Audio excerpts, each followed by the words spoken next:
Welcome everybody in this session. Today I will take class for second year examining batch, question session, question discussion, general physiology, question discussion, general physiology. তোমরা কি শুনতে পাচ্ছ আমাকে? জি ma'am. Yes ma'am. Yes ma'am, নাম বলো। Yes ma'am যে বললা কে? নাম বলো। মানবেন্দ্র। মানবেন্দ্র। এরপর আরেকজন? ইয়ামিন। ইয়ামিন। তামিম কোথায়? তামিম? Yes ma'am. আছো, তামিম আছো। আর কে? তিনজনের শব্দ শুনলাম, আর কেউ নাই? Yes ma'am. Yes ma'am. আচ্ছা, আজকে আমরা জেনারেল ফিজিওলজি কোশ্চেন ডিসকাশন করব। প্রথম কোশ্চেন জেনারেল ফিজিওলজিতে, নেম অফ ম্যাম মাত্র 10 জন আছে। 10 জন আছে। এই তো, এইটা হলো বুঝো না, ওই যে ক্লাস শুনছে না আর কি। আচ্ছা যাই হোক, যারা শুনছো তারাই উপকৃত হবে। হ্যাঁ, পরে বলে দিও তোমাদের পেজে যে ওরা যেন সব দেখে নেয়, ঠিক আছে? আচ্ছা, first question, name of your text book. তাহলে তোমাদের টেক্সট বুকের নাম কি? একজন বলো, টেক্সট বুকের নাম কি?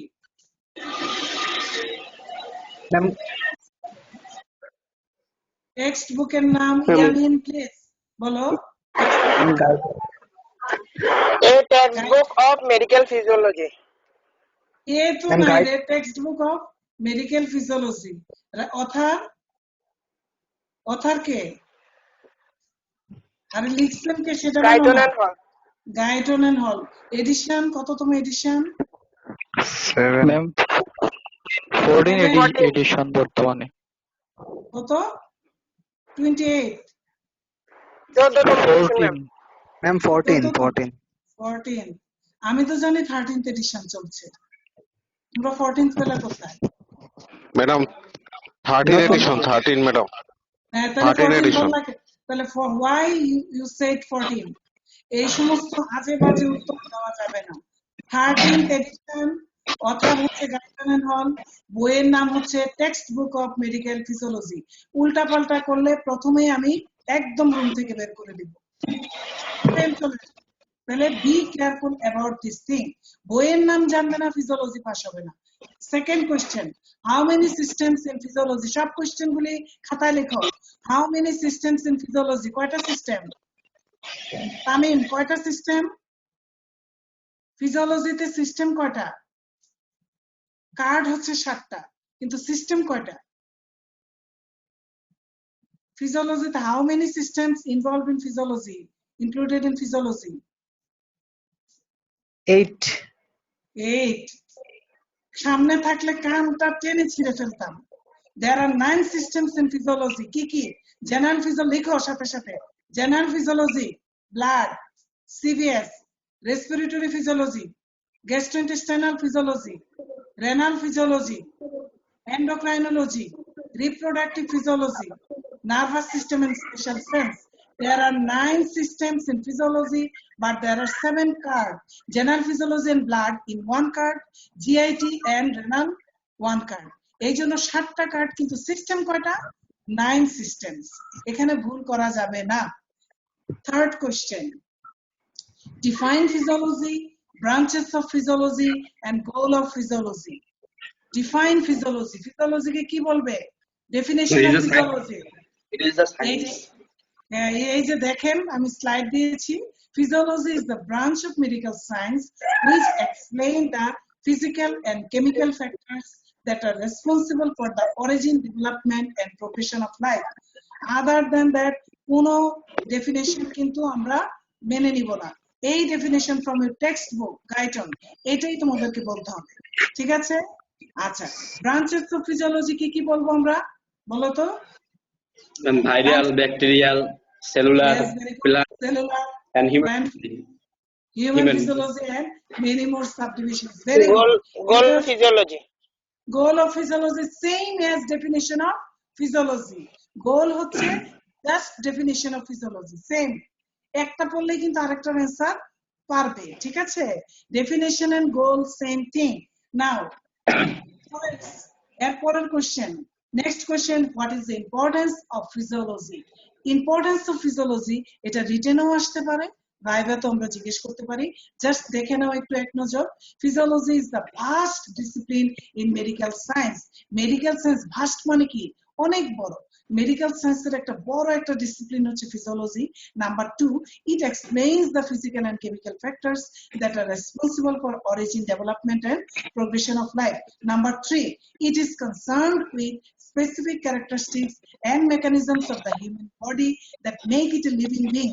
আমি যে বেঁচে আছি, আমার প্রতিটা অর্গানের ফাংশন, মেকানিজম ডেসক্রাইব করবে, ফিজিওলজি ডেসক্রাইব করবে। Number 4, physiology is the key for understanding all branches of medical science such as pathology, immunology, pharmacology, etc. And also it is the basis of medicine. তাহলে দেখো physiology না পড়লে কিন্তু আমি inter link করতে পারবো না প্যাথোলজি, ইমিউনোলজি এবং ফার্মাকোলজিকে। এবং আমি আগেও বলেছিলাম যে it is the basic foundation of medicine. Number 5, sound knowledge of physiology and other related basic discipline is essential for the rational practice of medical and related health sciences. তাহলে দেখো,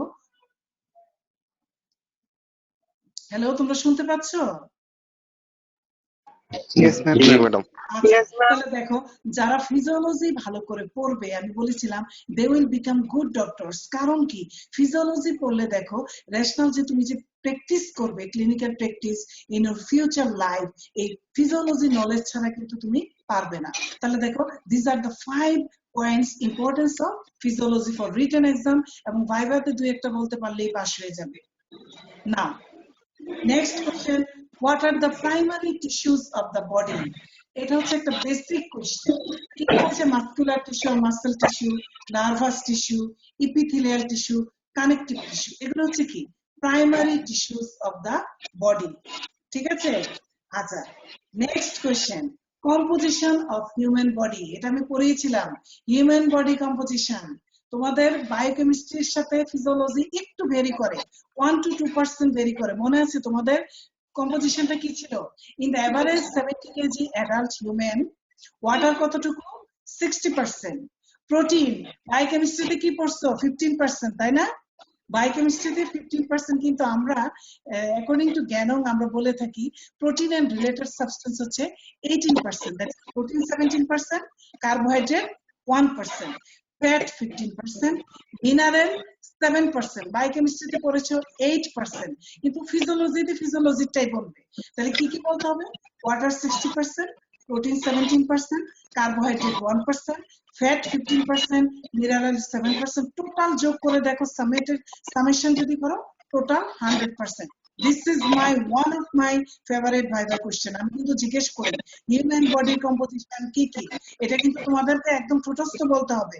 সবাই এটা খুব ভালো করে এই স্লাইডটা শিখে নিবে। Now next question, classify body fluid compartment with example. Body fluid কম্পার্টমেন্টকে ভাগ করবে কি করে? এটা বায়োকেমিস্ট্রিতে পড়েছো তোমরা, ফিজিওলজিতে আমরা বলে থাকি, জেনারেল ফিজিওলজিতে। দেখো টোটাল বডি ফ্লুইড কতটুকু? 60% of body weight or about 42 litre. এই 42 লিটারকে আমরা যদি আবার ভাগ করি, এক্সট্রাসেলুলার ফ্লুইড কতটুকু? 14 লিটার, আর ইন্ট্রাসেলুলার ফ্লুইড হচ্ছে 28 litre, 28 litre.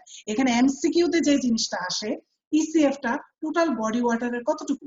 20% or 1/3 of the total body water. This is MCQ question. আর ICF 28 লিটার, এটা টোটাল বডি ওয়াটারের কতটুকু? 40% or 2/3 of the total body water. তুমি 42 লিটারকে যদি ভাগ করো 14 এবং 28, তাহলে কোনটা টোটাল বডি ওয়াটারের কত পার্সেন্ট, এটা একদম মুখস্থ করে রাখবে। Now extracellular fluid again divided into 3 things. কি কি? প্লাজমা হচ্ছে 3 লিটার, অনেক সময় বলা হয় রেঞ্জে 3 to 3.5 litre, interstitial fluid 10 to 10.5 litre, আর হচ্ছে কি ট্রান্সসেলুলার ফ্লুইড, এটা অনেকে বলে 1 লিটার অথবা লেস দেন 1 লিটারও বলা হয়ে থাকে। এখন দেখো, আমরা যেটা খুব জিজ্ঞেস করি যে প্লাজমা ভলিউম বলো, অনেকে এই কোশ্চেনটার অ্যান্সার তোমরা দিতে পারো না। Plasma volume always remember 3 litre, এটা কিন্তু মনে রাখতে হবে। 3 to 3.5 লিটারও বলা যায়। ইন্টারস্টিশিয়াল ফ্লুইড এখানে কি কি? সেল প্রতিটা যে সেলগুলির মাঝে মাঝে যেটা থাকে যে ফ্লুইডটা থাকে এটা হচ্ছে ইন্টারস্টিশিয়াল ফ্লুইড, আবার including lymph fluid, interstitial lymph fluid, পাশাপাশি যে ফ্লুইড প্রেজেন্ট উইদিন দা সেলুলার স্পেস। তাহলে সেলুলার স্পেসে ইন বিটুইন সেল যে ফ্লুইডটা থাকে সেটাকে আমরা ইন্টারস্টিশিয়াল ফ্লুইড বলি, আবার ইন্টারস্টিশিয়াল লিম্ফ ফ্লুইডটাও কিন্তু এটার আন্ডারে আছে। তাহলে দেখো ব্লাড ভেসেলের ভিতরে কিন্তু কখনো interstitial fluid never present within the blood vessel. Blood ভেসেলে কিন্তু থাকছে না, থাকছে কোথায়? উইদিন দা যে আউটসাইড, যে দেখা যায় যে সেলের যে outside the blood vessel, that is within the cellular space. তাহলে সেলের মাঝখানে মাঝখানে যে ফ্লুইডটা থাকে আর ইন্টারস্টিশিয়াল লিম্ফ ফ্লুইড, এগুলো হচ্ছে ইন্টারস্টিশিয়াল ফ্লুইড। আর transcellular fluid, what is transcellular fluid? Fluid present in the potential space. কোথায় কোথায় থাকে? পেরিটোনিয়াল ফ্লুইড, পেরিকার্ডিয়াল ফ্লুইড, তারপর আর কোথায় থাকতে পারে? সাইনোভিয়াল ফ্লুইড, তাই না? সিএসএফ, সেরিব্রোস্পাইনাল ফ্লুইড, এগুলো হচ্ছে কি? ট্রান্সসেলুলার ফ্লুইড। আচ্ছা, next question, route of removal of metabolic end products. Yamin, please tell me, what are the route of removal of metabolic end products? কি কি রুটে বের হয়ে যায় metabolic end products গুলি? Yamin? Then pulmonary route আর Pulmonary route, very good. বলো। আরে এক নাম্বারটা বল না, কিডনি। মানে কিডনি এক number, kidney major excretory organ. জি ma'am, excretion kidney. Kidney. Number 2 কি বলবা? লিভার বলো না, লিভারের এক্সক্রিটরি ফাংশন আছে না? আছে তো, liver. Number 3 intestine. Very good, intestine. Skin, respiratory, lungs দিয়ে যাচ্ছে। আরেকটা কি বলবে? আর কোন রুট আছে কি? Salivary gland, salivary gland. GIT তো বলছি ইন্টেস্টাইন। তাহলে এই 6টা লিখে ফেলো। স্যালাইভারি গ্ল্যান্ড, স্যালাইভা সিক্রেশন হয়। হ্যাঁ, স্যালাইভা সিক্রেশন, ভেরি গুড। তাহলে এক নাম্বার কি বলেছি? Kidney. Number 2 liver, number 3 intestine, number 4 respiratory system, number 5 skin, number 6 salivary gland. এগুলি লিখে ফেলো সবাই। নাও sorry, next question, why the total body water is less in case of women than men?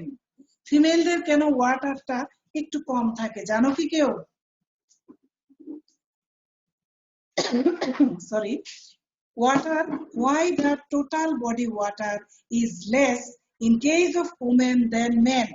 ছেলেদের চাইতে মেয়েদের কেন বডি ফ্লুইড ওয়াটার কম থাকে? কেন থাকে? Because more fatty tissue. Fat কাদের বেশি থাকে?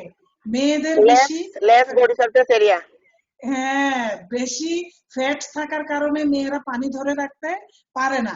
এই জন্য দেখা যায় যে body water always less in case of women than men, কারণ মেয়েদের বেশি কি থাকে? ফ্যাটি টিস্যু, ফ্যাট থাকে, তাই না? এই জিনিসটা মনে রাখতে হবে। এরপরের question, mention the physiological values of 4 electrolytes in ECF and ICF. তাহলে দেখো এই 4 electrolytes গুলি পড়ে ফেলতে হবে। এটার ভেরি ইম্পর্টেন্ট রিটেন কোশ্চেন, এবং ভাইবা তো আমরা জিজ্ঞেস করি যে 4টা ইম্পর্টেন্ট ইলেকট্রোলাইটের ECF value and ICF value. ঠিক আছে, ECF এন্ড ICF ভ্যালুটা আমরা একটু দেখো। মেইন ইম্পর্টেন্ট গুলি আমি একটু দিয়ে দিয়েছি। ECF সোডিয়াম, সোডিয়াম দেখো এটা বইয়ের সাথে হয়তো ওরকম মিলবে না, কিন্তু এটা হচ্ছে ইন্টারন্যাশনাল স্ট্যান্ডার্ড জিনিসগুলি দিয়েছি। দেখো ইলেকট্রোলাইট সোডিয়াম ইনিসিয়েট ভ্যালু কত? 135 to range 145 milli equivalent per litre. Potassium 3.5 to 5 milli equivalent per liter. Some books it mentioned as 3.5 to 5.5. অনেক বই কিন্তু 5.5 ও বলেছে, কিন্তু আমাদের টেক্সট বুকে যেটা বলেছে 3.5 to 5 milli equivalent per liter. Magnesium 0.8 to 1.5 milli equivalent per liter. Chloride কতটুকু থাকবে? 95 to 106 milli equivalent per liter. Bicarbonate 24 to 28 milli equivalent per liter. Calcium, total ক্যালসিয়ামটা থাকে 2.1 to 2.6 মিলিমোল পার লিটার।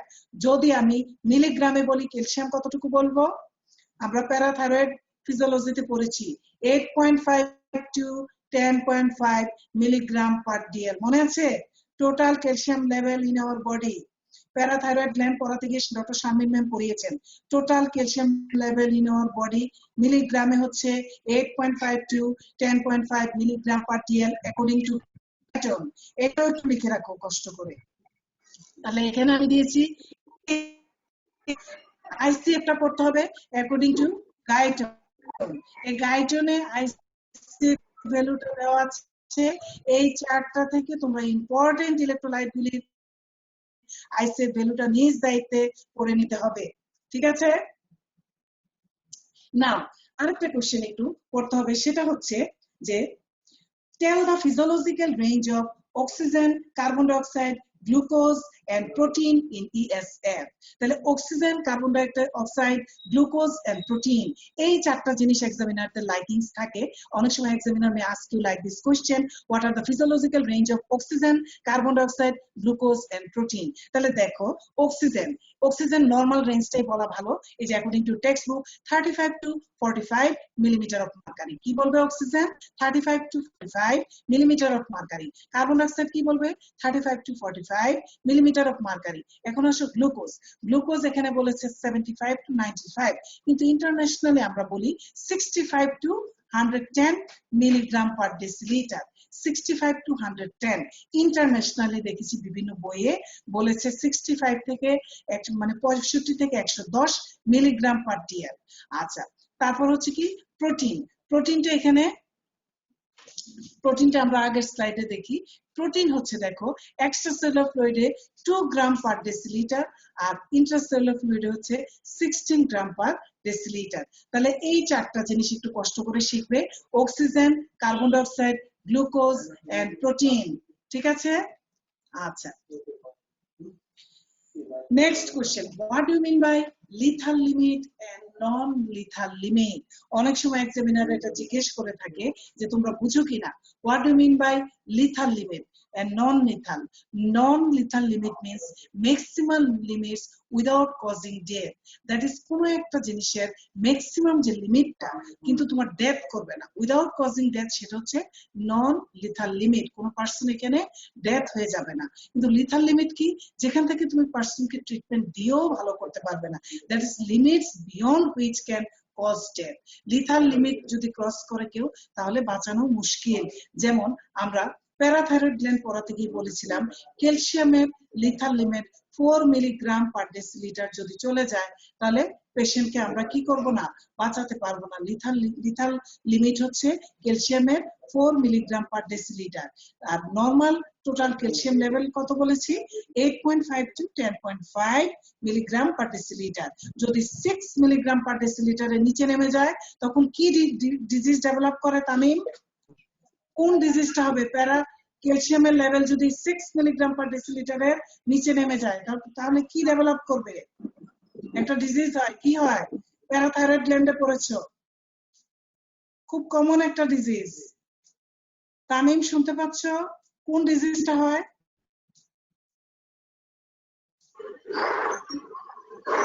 কোন ডিজিজটা হয়? ক্যালসিয়াম যদি টিটিনি হবে।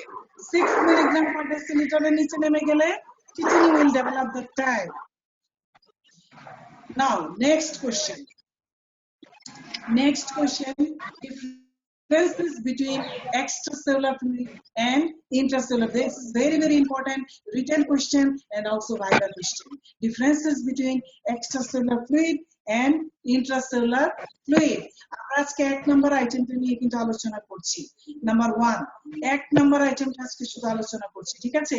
তাহলে দেখো differences between extracellular fluid and intracellular fluid. Extracellular fluid occupies outside the cell. Intracellular fluid occupies inside the cell. Extracellular fluid contains mainly sodium, calcium, chloride and bicarbonate. It is a very important MCQ question also. কি electrolyte গুলি extracellular ফ্লুইডে mainly থাকে? Sodium, calcium, chloride and bicarbonate. Remember this thing. Intracellular fluid contains mainly potassium, magnesium, sulfate, phosphate. Extracellular fluid contain less protein content. Of course, already I mentioned that extracellular fluid contain only 2 gram per deciliter. protein content 2 gram per deciliter, but intracellular fluid 16 grams. So less protein content in ECF and protein content high in ICF. pH, extracellular 7.4 and intracellular fluid only 7. Extracellular fluid provide essential ions and nutrients to cell for maintaining cellular life, but intracellular fluid provide essential fluid media inside the cell for chemical reaction. Then total amount of extracellular fluid, we know that 14 liter, and ICF, we know that 28 liter.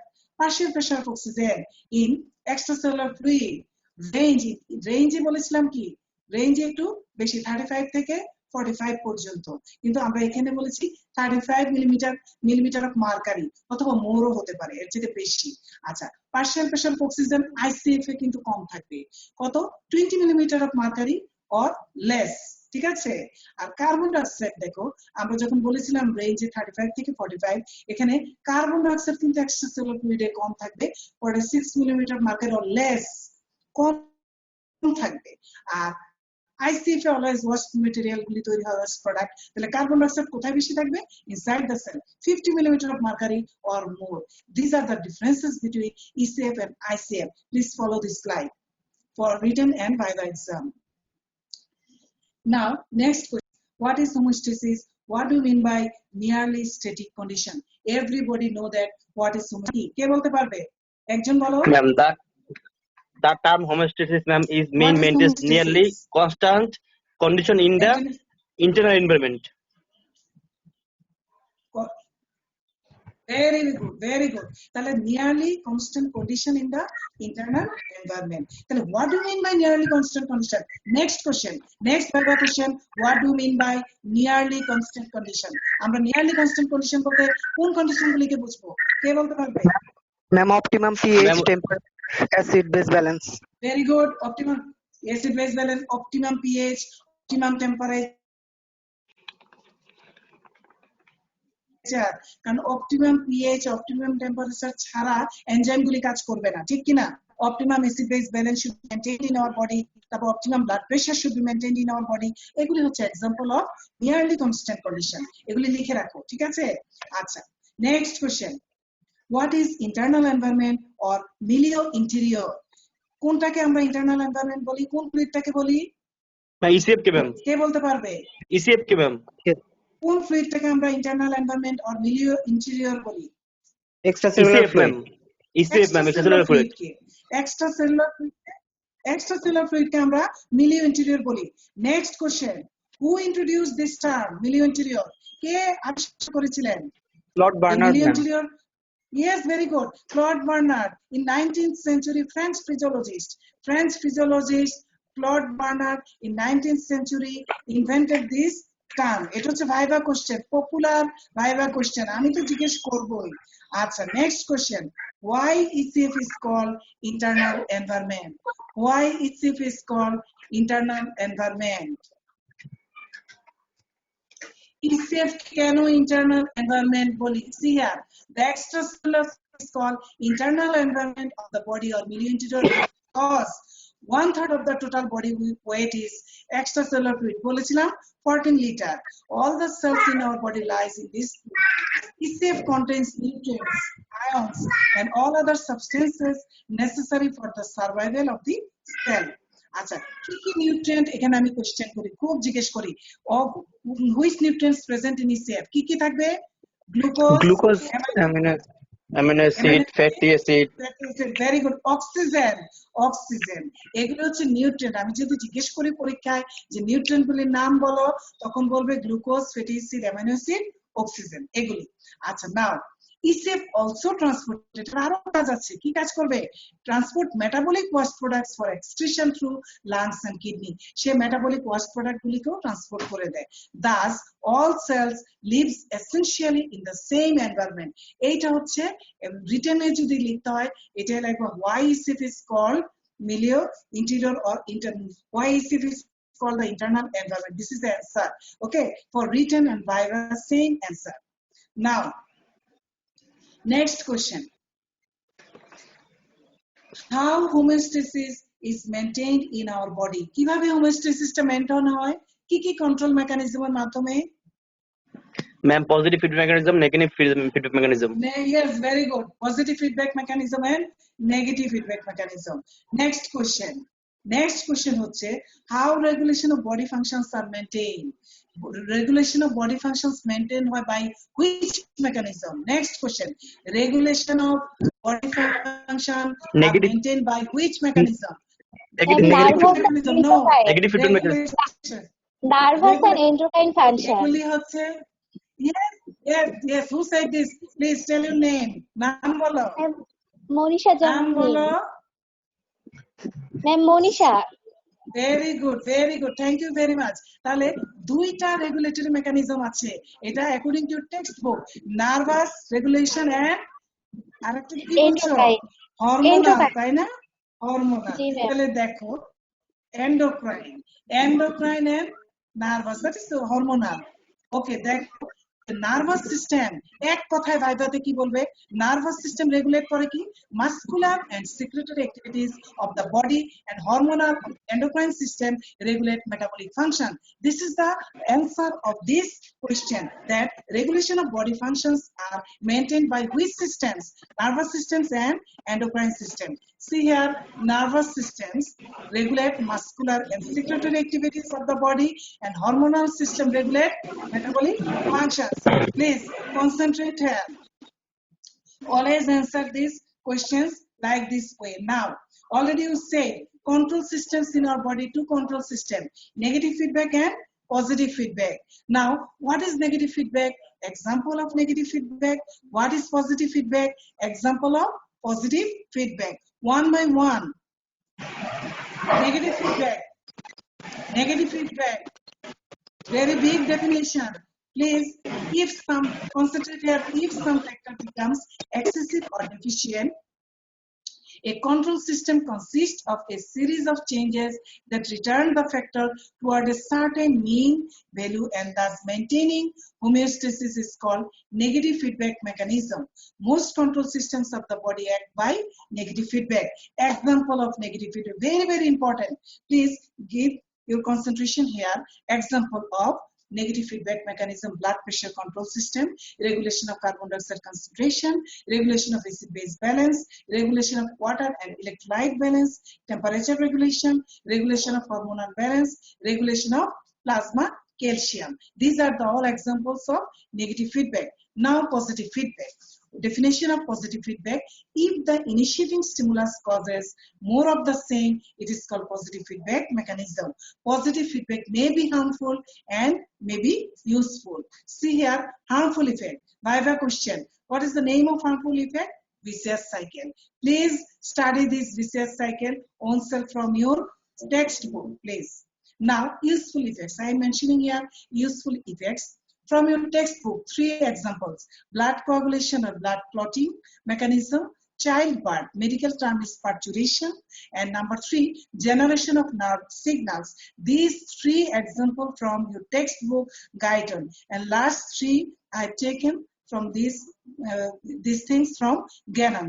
Pre-ovulatory LH surge, insulin secretion after heavy meal, and lactation. Please write down these things in your written khata.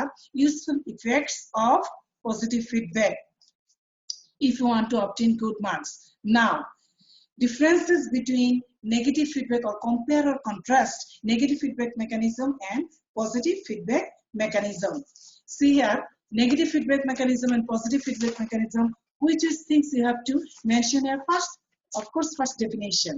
Then role in, second point, role in homeostasis. Role in homeostasis. See here, most control systems of the body act by this mechanism to maintain homeostasis. So role of negative feedback is here, is very important here. And positive feedback, it can sometimes be useful. Point number 3, position of vicious cycle. No vicious cycle occurs in case of negative feedback, but vicious cycle, sometimes it causes vicious cycle and death. It is the harmful effect of positive feedback. Now, example, already I mentioned these things, blood pressure control system, negative example of negative feedback, blood pressure control, regulation of carbon dioxide concentration, regulation of acid-base balance, regulation of water and electrolyte balance, temperature regulation, regulation of hormonal balance. And what are the examples of positive feedback? Blood clotting, childbirth or parturition, generation of nerve signals, pre-ovulatory LH surge, insulin secretion after heavy meal, and lactation. These are all about from general physiology item 1. In the next class, I will discuss viva question from second item, that is cell. Okay, thank you everybody. Thank you very much. Everybody try to continue studying. তোমরা কিন্তু এই লেকচারগুলি দেখছো না, আমি খুবই মনে কষ্ট পাচ্ছি। প্রত্যেকটা লেকচার আমার দেখতে হবে, মনে থাকবে? জি ম্যাম। আমার লেকচারগুলি দেখবে, পড়বে, ভাইভা এই 1 নাম্বার আইটেম থেকে এগুলির বাইরে তেমন কোনো কোশ্চেন নাই। Please try to follow my lecture please. Okay, সবাই ভালো থাকো, সুস্থ থাকো, এই শুভকামনা রইল। Thank you very much. Thank you ma'am.